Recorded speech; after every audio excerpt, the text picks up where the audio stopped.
रामचंद्र भगवान की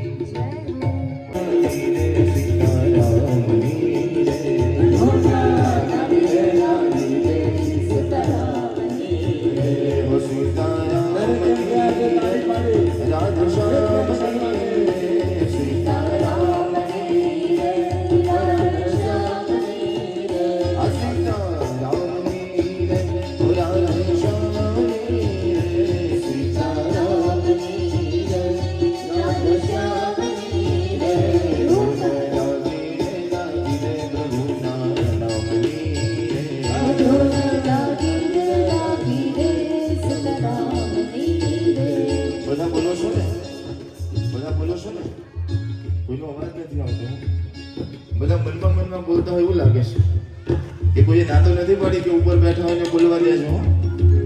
એવું તો નથી કીધું ને કોઈ. બધાએ બોલવાનું છે, બધાએ ગાવાનું છે. કારણ કે અત્યારે આપણે અહીંયા શેના માટે બેઠા છે ખબર છે? આપણે બધા અત્યારે આ જગ્યા ઉપર છે ને હનુમાનજી મહારાજને રાજી કરવા બેઠા છે. એક તો હનુમાનજીને રાજી કરવા બેઠા છે ને બીજું હનુમાનજી રાજી છે એટલા માટે બેઠા છે. નહીં તો જો હનુમાન દાદા રાજી ના હોય ને તો સુંદરકાંડના પાઠમાં બેસવાના હતા. હનુમાન દાદા જો રાજી ના હોય તો ચોપડી હાથમાં લઈ ન શકો, એક શબ્દ કાનમાં સાંભળી ન શકો. પણ આપણા ઉપર રાજી છે એટલા માટે બેઠા છે. અને એ હનુમાનજીને વધારે રાજી કરવા છે એટલે આપણે બધા બેઠા છે. કદાચ અહીંયા કોઈ એવું પૂછે કે મારે આપણે વળી હનુમાનજીને શું કામ રાજી કરવા પડે? હનુમાનજીને એટલા માટે રાજી કરવા પડે કે જેના ઉપર હનુમાનજી રાજી થાય એના ઉપર રામ રાજી થાય. અને રામ રાજી થાય તો જીવનમાં જીવવાની મજા આવે. કારણ કે કોઈ સુખી માણસને જોઈએ તો આપણે શું કહીએ છીએ? ઘર હોય, બંગલો હોય, ગાડી હોય, વાડી હોય, બધું બરોબર હોય, આપણે શું કહીએ છીએ કે આના ઉપર રામ બહુ રાજી લાગે છે, કેવા જલસા કરે છે. અને કોઈ દુઃખી માણસને જોઈએ તો શું કહીએ ખબર છે? કે આનો તો રામ રૂઠો લાગે છે, કેવી હાલતમાં ફરે છે. રૂઠેલો રામ હોય તો દુઃખ હોય અને રામ રાજી હોય તો આનંદમાં હોઈએ આપણે બધા. તો એ રામ રાજી થાય એટલા માટે ઓરે તમે અહીંયા બેઠા છે. પણ રામને રાજી કરવા હોય એના પહેલા કોને રાજી કરવા પડે? હનુમાનજીને રાજી કરવા માટે. એટલા માટે આ સુંદરકાંડનો પાઠ કરવાનો છે કે હનુમાન દાદા જો રાજી થઈ જાય તો રામ તો પછી રાજી છે. પણ હનુમાનજી મહારાજ શેનાથી રાજી થાય? મેં એક દિવસ એક મહારાજને પૂછ્યું કે ભાઈ મારે હનુમાનજી રાજી કરવા છે, શું કરો? તો એક મહારાજે કીધું કે હનુમાનજીને રાજી કરવા હોય તો તેલ ચડાવો તો હનુમાનજી રાજી થાય. મેં તો બરોબર. બીજા મહારાજને પૂછ્યું તો બીજા મહારાજ કહે કે ના ના ના ના ના, તેલ ચડાવવાથી નહીં કે સિંદૂર લગાવવાથી હનુમાનજી રાજી થાય છે. ત્રીજા મહારાજે કીધું કે ના ના ના, હનુમાનજીને આંકડાની માળા પહેરાવો ને તો હનુમાનજી રાજી થાય છે.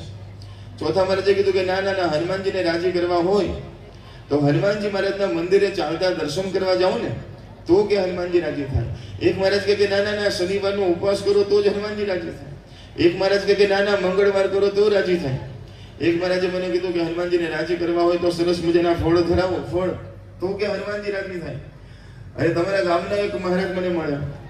મને કે હનુમાનજીને રાજી કરવા હોય તો કે એક જ રસ્તો છે. મને કે લખી લો. મેં તો બોલો જલ્દી લખી લો. મને કે હનુમાનજીને રાજી કરવા હોય તો એક જ રસ્તો છે. હનુમાનજી મહારાજને સરસ મજાના મીઠા મીઠા લાડુ ખવડાવો ને, લાડુ, તો કે હનુમાનજી રાજી થાય છે. અહીંયા બેઠા ઘણા ઘણા પોતાના મનમાં કહેતા હશે તો અમને ધરાવો તો અમે રાજી થઈ જાય. હનુમાનજીને છે ને તેલ ગમે, સિંદૂર ગમે, આંકડાની માળા ગમે, આ બધું ગમે. પણ આ બધા કરતા બે વસ્તુ હનુમાનજીને તમે આપો તો હનુમાનજી રાજી થાય ને થાય. હું નથી કહેતો, ગોસ્વામી તુલસીદાસજી મહારાજ કહે છે કે આ બે વસ્તુ આપો એટલે હનુમાનજી રાજી થાય જ. તો તમે કહેતા હો તો બે વસ્તુ કઈ છે તમને બધાને કહી દઉં. કહું બધાને? હાય નથી પાડતા. આવું થોડું ચાલે. જેને રાજી કરવા જરા હાથ ઊંચો કરો તો ખબર પડે. ભાઈઓમાંથી પણ કરી શકાય છે. હા હા હા, 99% બધા કરવા છે. ઘણા કહેતા હશે કે રાજી કરવા છે એટલે તો મહારાજ અહીંયા બેઠા છે, નહીં તો ભોજન કર્યા પછી અહીંયા બેસે. પણ મેં બેઠા છે શું કામ? કારણ કે અમારે રાજી કરવા છે. તો સાંભળો, હનુમાનજી છે ને બે વસ્તુથી રાજી થાય. હનુમાન ચાલીસામાં લખ્યું છે કે હનુમાનજી શેના રસિયા છે. આપણે બધા અહીંયા બેઠા છે ને, આપણે પણ બધા કોઈને કોઈ વાતના માણસો રસિયા હોય. ઘણા ગાવાના રસિયા હોય. જ્યારે જોતા હોય ત્યારે ગાતા જ હોય. ઘણા ગાવાના રસિયા, ઘણા નાવાના રસિયા. આપણે રાડ પાડવી પડે કે ભાઈ બહાર નીકળો, ભાઈ પાણી પતી ગયું, ટાંકીમાં ખાલી થઈ ગયું, બીજાને બાકી છે નાવાના. ઘણા ગાવાના રસિયા, ઘણા નાવાના રસિયા, ઘણા ખાવાના રસિયા. સાંભળો છો ને બધા? નાવાના રસિયા, ગાવાના રસિયા, ખાવાના રસિયા, ઘણા પીવાના રસિયા હોય. પાછા ચા પીવાના હો, બધા જાત જાતના રસિયા. અમારા હનુમાનજી મહારાજ પણ એક વાતના રસિયા છે. હનુમાનજી શેના રસિયા છે? લખ્યું છે હનુમાન ચાલીસામાં કે પ્રભુ ચરિત્ર સુનને કો રસિયા રામ લખન सीता मन वरसिया प्रभु चरित्र सुनने को रसिया राम लखन सीता मन वसिया। हनुमानजी महाराज भगवानની કથા સાંભળવાના રસિયા છે। ભીતરના પડદાને ખોલજો રે પાડી પાડી પાડીને રામ નામ બોલજો રે પાડી પાડીને રામ નામ બોલજો પુણ્ય કરો તો સાથે આવશે અગંગ પુણ્ય કરો તો સાથે આવશે રામ નામ તને રામ નામ બને જમતી છોડાવશે તાળી પાડીને રામ નામ બોલજો તાળી પાડજો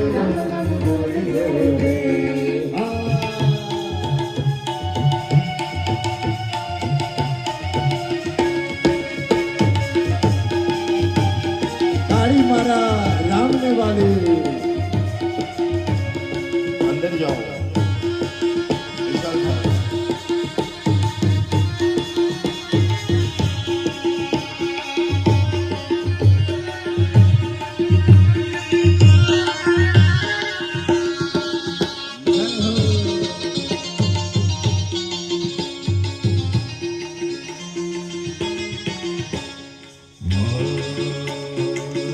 આખું ભજન બહુ સરસ મજાનું છે પણ હવે જે પંક્તિ આવે છે બહુ ખતરનાક પંક્તિ છે। શું કહે છે?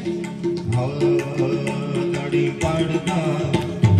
પાડતા જે શરમાય છે તાળી પાડતા જે શરમાય છે તાળી પાડતા ઘણા શરમાય છે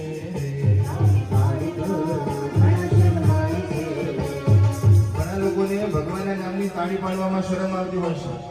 અમારા ભાઈઓ બજાર વચ્ચે ઉભા પેલું મસાલો ખાતા હોય આમ તાળીઓ પાડે ને એમાં એને શરમ ના આવે પણ ભગવાનના નામમાં શરમ આવતી હોય છે। અને બહેનોને પણ એમ કહેવાય કે ચાર બહેનપણી ભેગી થઈ જાય પછી તાળી ઉપર તાળી આપીને વાતો કરે એમાં એને શરમ ના આવે પણ ભગવાનના નામમાં ઘણાને શરમ આવતી હોય છે।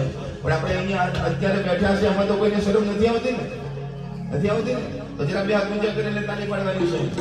હા તાળી પાડતા જય શરમાય છે તાળી પાડતા જે શરમાય છે તારી ઓટિયાળી પાખડીમાં મન મારા મોયા ઓ રે કનૈયા જીઓ રે કનૈયા ઓ રે કનૈયા જીઓ રે કનૈયા હા મન મેં તો મોયા ને ગલ મેં તો ખોયા ઓ રે કનૈયા જીઓ રે કનૈયા ઓ રે કનૈયા જીઓ રે ભજન એક સીતારામ કરીએ રે ભજન એક સીતારામનું કરીએ ભજન એક સીતારામનું કરીએ ભજન એક સીતારામનું કરીએ કે ભાવે ભવસાગર તરીએ રે કે ભાવે ભવસાગર તરીએ કે ભાવે ભવસાગર તરીએ રે હે ભાવ ભવસાગર તરીએ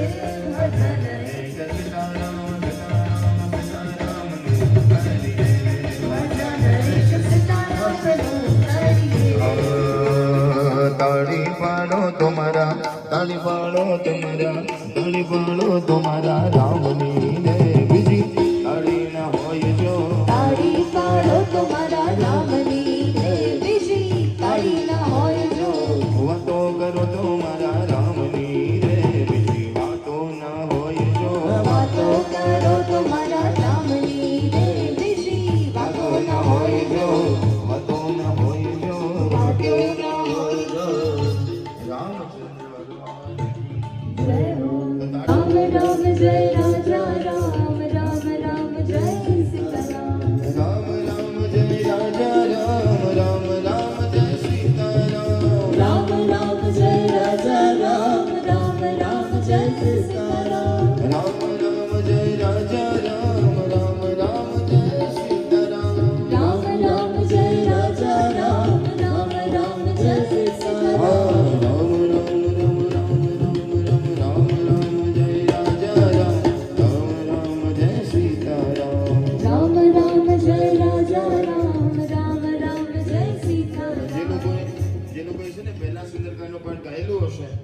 જે લોકોએ કથા રામ કથા તાલી પાડો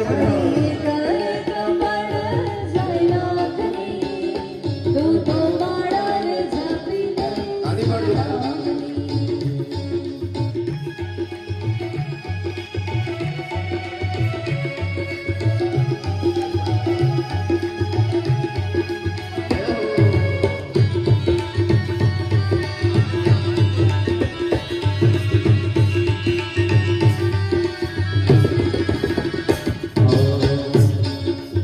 આખું ભજન બહુ સરસ મજાનું છે પણ આપણે આખું ભજન નથી ગાવાનું પણ હવે જે પંક્તિ આવે છે બહુ સરસ છે શું કહે છે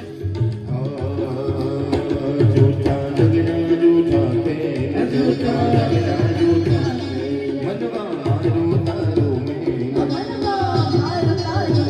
આ જૂઠા લગ્ન જૂઠા તે જૂઠા મનમાં મારું તારું મેં મનમાં મારું તારું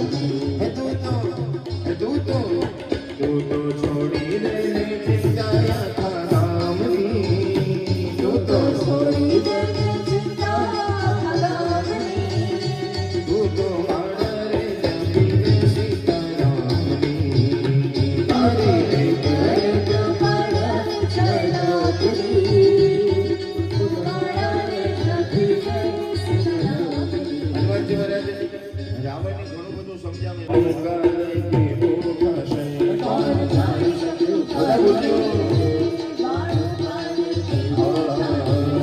મોટા મોટા બંગલા રે મોટર રે ગાડી વાળી તારા મોટા મોટા બંગલા રે મોટર રે ગાડી વાળી હે બધી માયા મૂડી મેલીને હારી હાથે હાથું પડશે બધી માયા મૂડી હાથે જાવું પડશે તારી કયામતી હંસ દોરે ઓ ચિંતાનો ઉડી જશે તારી કયામતી હંસ દોરે ઓ ચિંતાનો ઉડી જશે હનુમાનજી મહારાજ બહુ સમજાવવાની કોશિશ કરે છે પણ રાવણ સમજતું નથી યાદ રાખજો કોણ કહેતા હે ભગવાન આતે નહીં કોણ કહેતા હે ભગવાન આતે નહીં કોણ કહેતા હે ભગવાન આતે નહીં કોણ કહેતા હે આવડતું હોય બધા બોલવાનું છે જેને આવડતું હોય બધા જરા જોરથી બોલવાનું છે કોણ કહેતા હે ભગવાન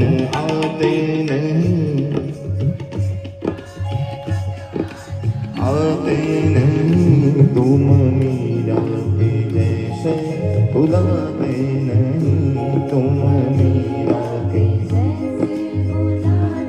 हो कौन कहता है भगवान खाते नहीं कौन